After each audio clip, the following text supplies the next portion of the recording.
Have you ever had a conversation with a friend, and at the end of the conversation, you're like, man, I wish we would have recorded this conversation. It would be so awesome if we had just hit record and had all of this as a record of all the great conversations we had. So recently, I was having a conversation with my friend Judi Johnson. She is the brain coach. You need to check her out, Brain Coach 143.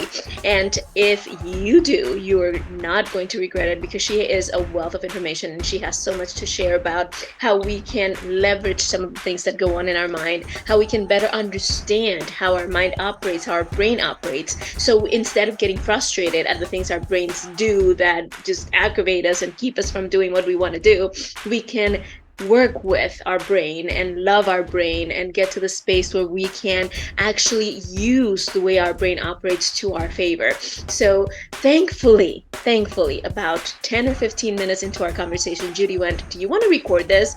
And we hit record, and this is what I'm sharing with you today. I promise you're going to get so much value out of this conversation. And at the end, you're going to also get information on how to connect with Judi and learn more about what she does and what she's got going on.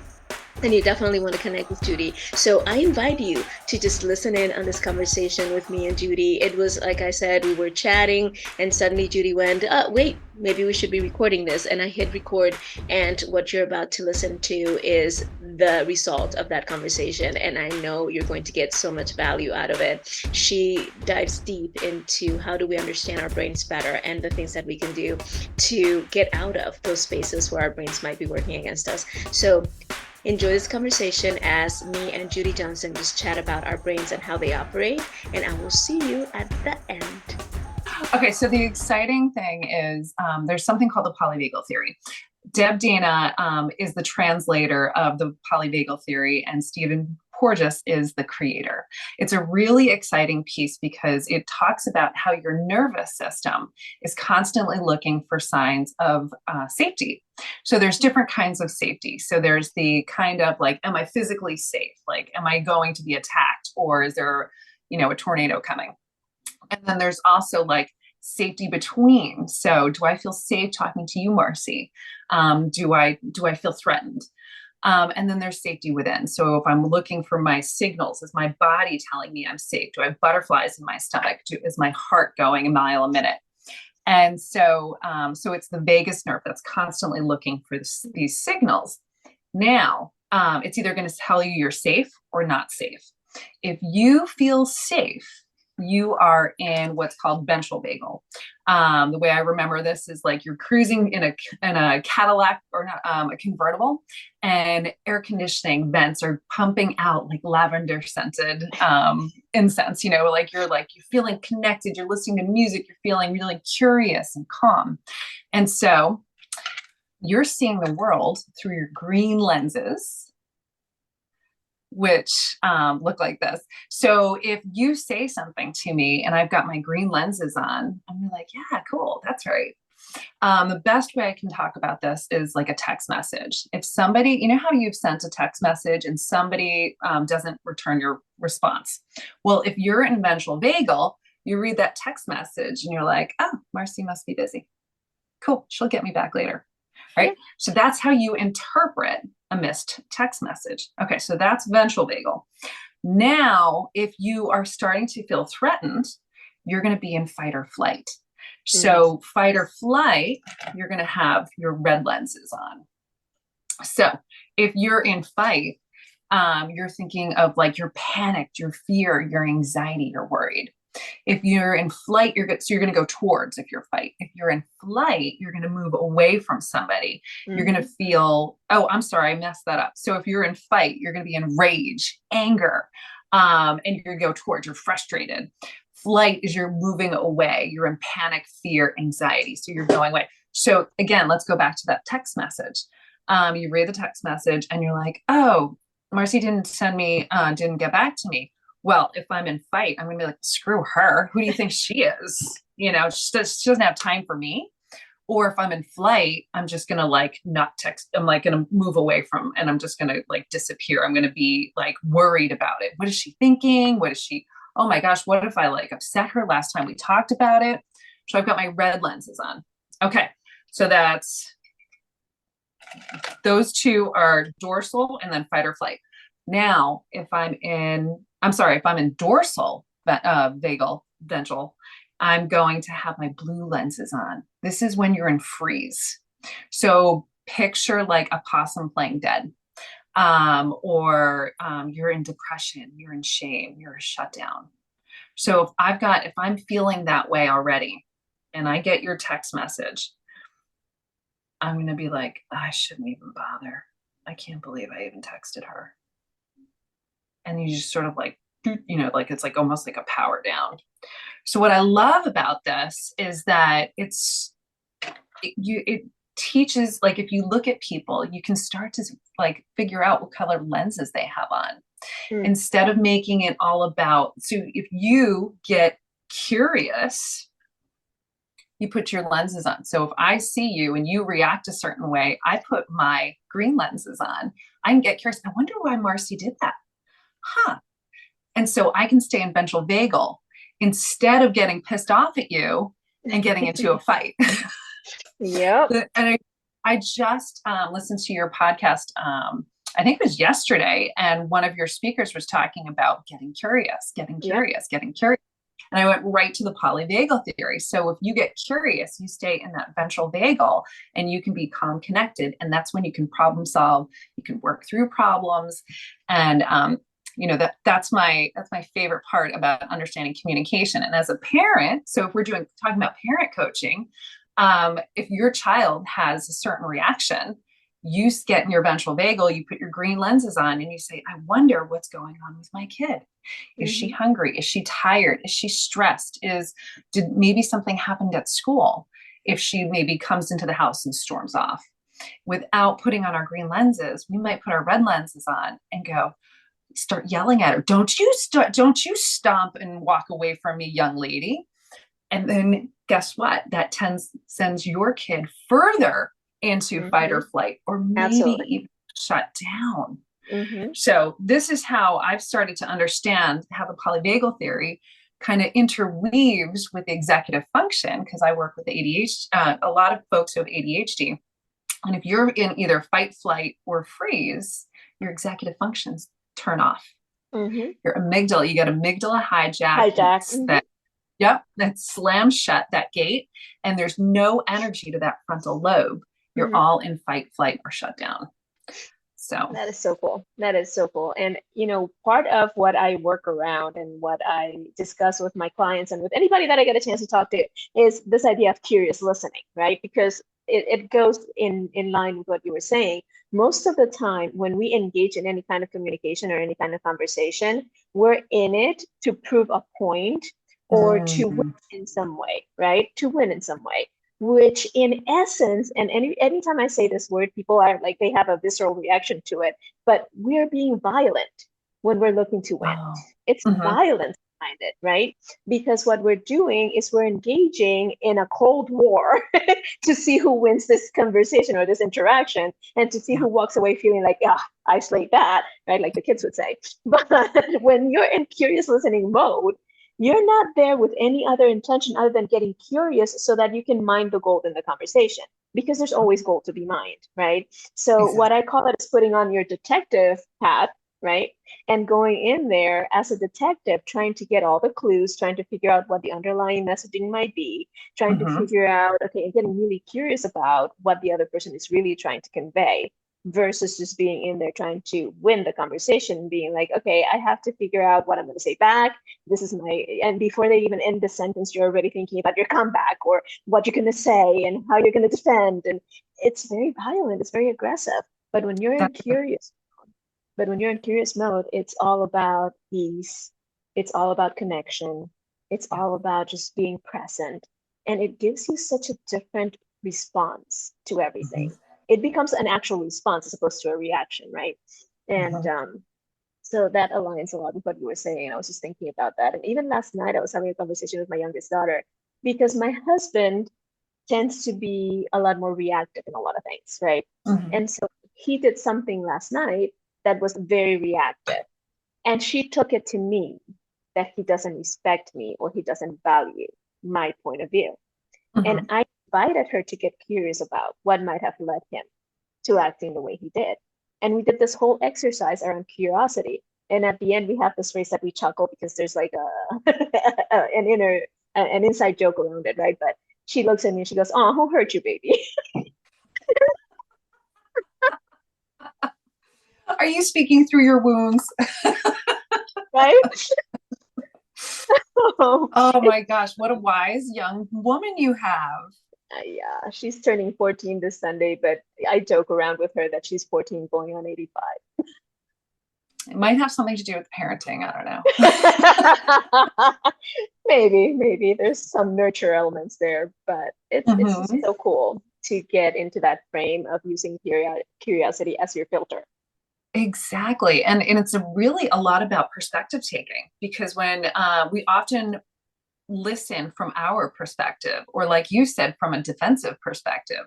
But if you really try to put yourself in somebody else's shoes, then you can really get to the root cause of it all. It's funny because I started working. I've been doing this parent coaching for so long, and I absolutely love it. It's the most rewarding thing I've ever done. And some of the parents that I work with are like, "Can I use this at work?" I said, "Absolutely. You get bonus points." The old teacher in me comes out. I'm like, "You get bonus points if you use this at work." So then parents started using this line of communication at work. And interestingly enough, it started to work. And the environments at work were less toxic.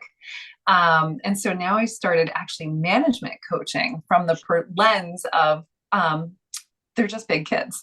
And so Yeah. it's really the relationship between parents and children and managers and adult employees is very, very similar. So a lot of these strategies can be absolutely used at work and in a really fun way. Because imagine if work was a better place to go. Imagine if your employees wanted to show up because they felt heard and understood by the people who manage them. So it's not about like getting rid of all your boundaries, but it's about having strong boundaries and also listening to the folks that you employ or your children. It's all the same.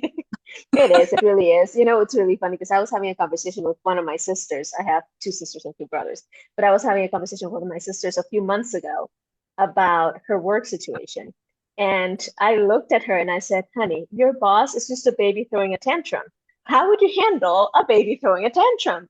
And she looked at me, she chuckled. She goes, "You know what? That's exactly what it is." And I was like, "Yeah, you have two choices to make. You either give her the space to throw her tantrum, and you say, okay, when you're ready to talk, find me, or Mm-hmm.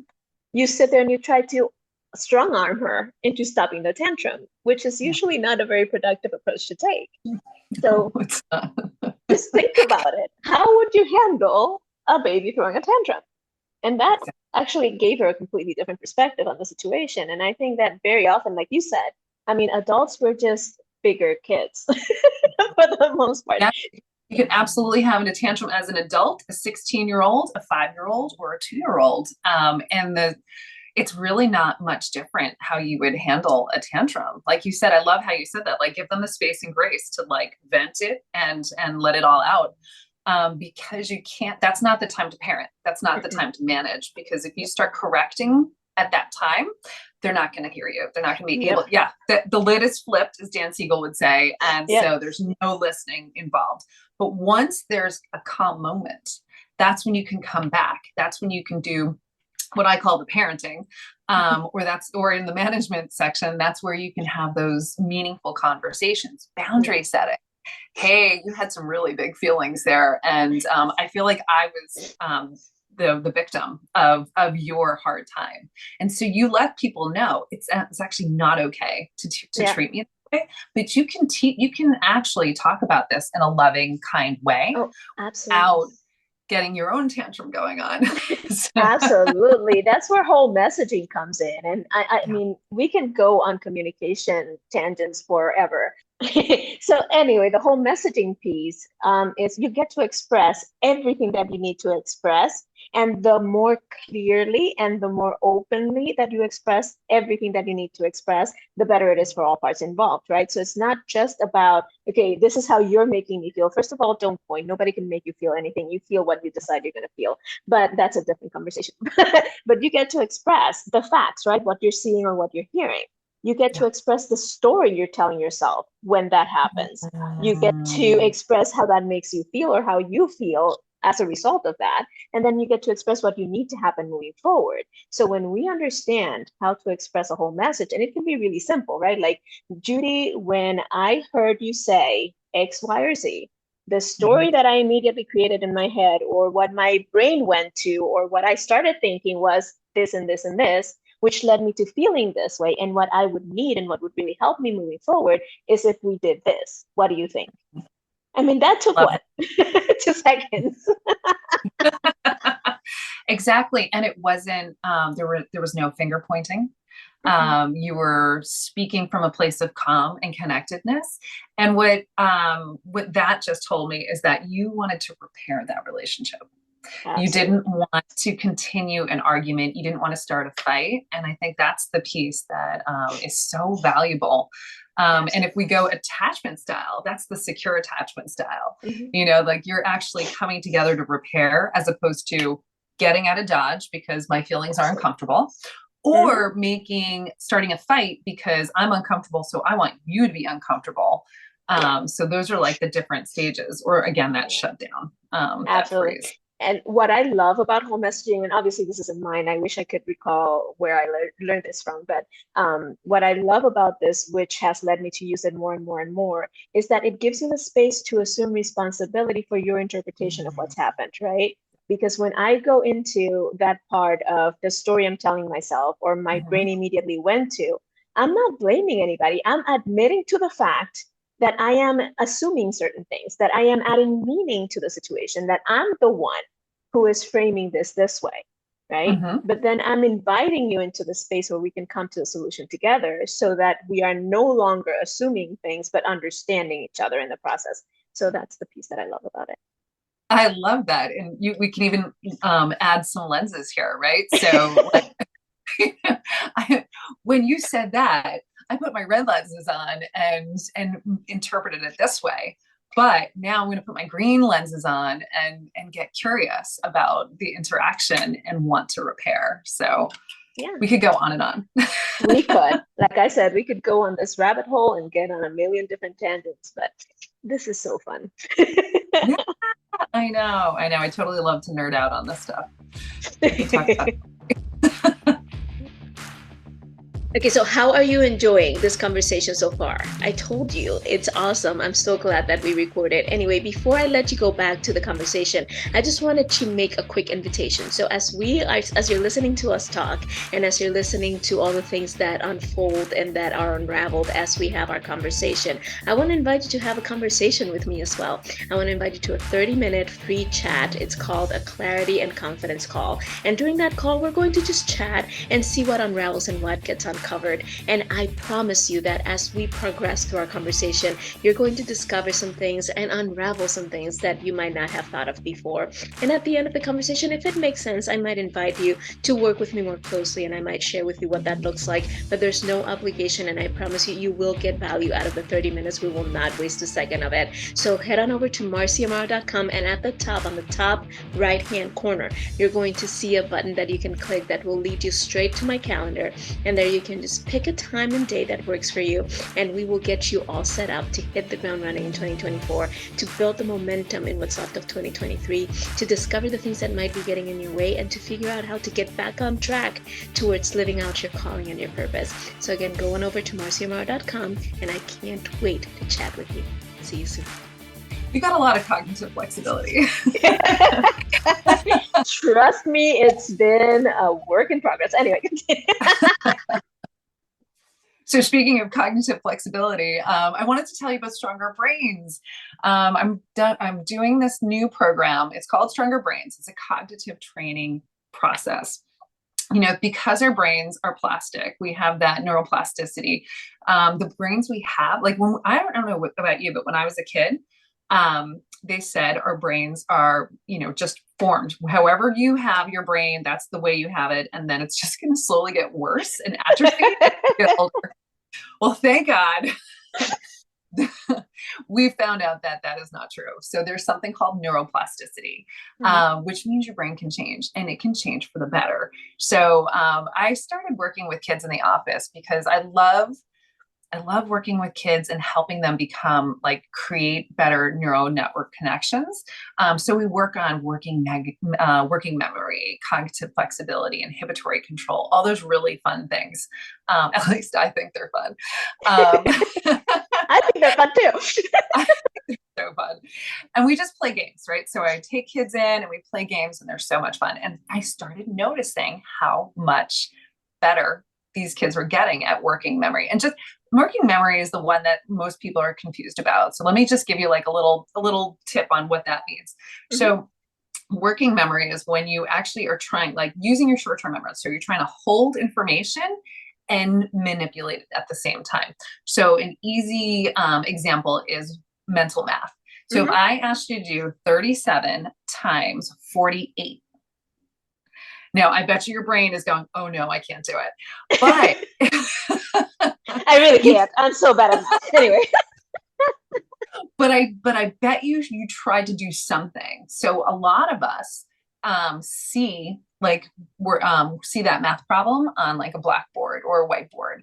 And some of us have a stronger like verbal aspect. So we're trying to remember the numbers by saying them over and over. Well, working memory is when you can hold that information and do the math at the same time. So obviously there's lots of different forms of working memory. But that's just an easy example. So we started really seeing kids improve their working memory and their inhibitory control and all the things. And then I ran across this program called Stronger Brains. And at first I was like a little hesitant because I'm like, oh no, it's on a computer. So especially after the pandemic, like strapping kids to a computer 5 days of the week, I was like, no, that's the opposite of what I want to happen. But then I did more research, and it's pretty incredible. So when I thought about when I saw the kids' gains from once a week training with me to considering doing it 5 times a week, that's when I started to get really excited. So I partnered with Stronger Brains. And so there is such amazing research that has come out of the effects of the kids that have done the program. Some of which was surprising. So for example, like we all figured, the working memory, processing speed, cognitive flexibility would get better. Like that's attention. Attention goes through the roof from the kids that I've worked with. But what was really surprising was behavior. 80% of kids have better behavior. I was like, what? That's crazy. And then mental health. There were 56% of kids who were at risk for mental health challenges got better. So when I started seeing these incredible results, I got really excited. And it's even good on the athletic field. Tom Brady and Messi have both done the program. And wow. What happens is you can read the field better and your brain works faster. So you can see that, you can see plays, you can see your response time is faster. So there's a lot of really fun things that I'm really enjoying doing. Some of the kids that I've worked with are like, my brain just works better and I'm making better connections. Teachers are responding like, who is this kid and what have you done with her? Because as a former teacher, it doesn't surprise me that these things are connected to behavior, because what I found in all my years of working with kids and teens is that for the most part, misbehavior is attached to some form of feeling inadequate, some form of feeling like they can't perform the way they're expected to perform. And therefore, they express that discomfort by doing things that call attention negatively in the way that they feel like they can't positively, right? And negatively and positively used loosely, because anyway, that's a conversation for a different time. But if they do in fact feel like their brains are cooperating, like they're being able to pay attention and take in the information and use it in the way that they're expected to use it, then that need to misbehave in order to distract from the fact that they're inadequate in this other area minimizes in lessons. And so I Mhm. see connection clearly, and I'm not surprised. That's so cool. Uh, I know it is. It's been really transformative. I've enjoyed it, and part of the reason that this program works so well is because there's a component where kids are supposed to or work on their breath work. So Mm, they learn how to calm and center themselves. They actually help children make a correlation between how much sleep I've gotten, how much exercise I've gotten, and how do I feel. wow, that's Um, really cool. and then there's like little learning videos of why your brain works, and can make it, how it works, and why it's plastic and what you can do. So I don't know, it's just been so much fun. And I sort of want to take this to like as many people as I can because it's just so beneficial. So I That is wanted to really share that cool. with you today. Well, I appreciate it. Now, if anybody wanted to learn more about any of the things that we've talked about, especially this stronger brains, I wrote it down so I wouldn't mess it up. Stronger brains and how to utilize it and how to, where can they go? Where can they connect with you? How can they find you? Oh, thanks for asking. So you can find me at Brain Coach 143. Or if you wanted to find me on any socials, it's my Instagram is brain.coach.143. Or Facebook is Brain Coach 143. Or LinkedIn. So there's lots of ways to find me. And then there's just a little button to learn more. So you can push the button, learn more, or email me. Either way is totally fine. That is really cool. Well, make sure that you figure things out, connect with Judi. She will get you on the right path to get all these things in place. This is so cool. I love this conversation. Yeah, thank you, Marcy. I love the conversation too. I can nerd out with you on all these topics anytime. Looking forward to it.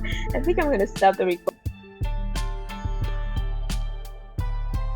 How much fun was that? I had so much fun recording this conversation with Judi, and I know you didn't just enjoy it, but you got a lot of value out of it.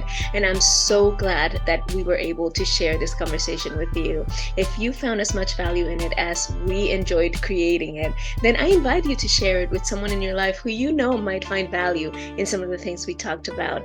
And in the meantime, don't forget about my invitation for you and I to sit down for a 30-minute chat. Just head on over to marcyrao.com and schedule that chat. There's other resources on my side that you might want to look at, but make sure to schedule your time to chat with me. And I will see you next week here on Sincerely Speaking. Bye.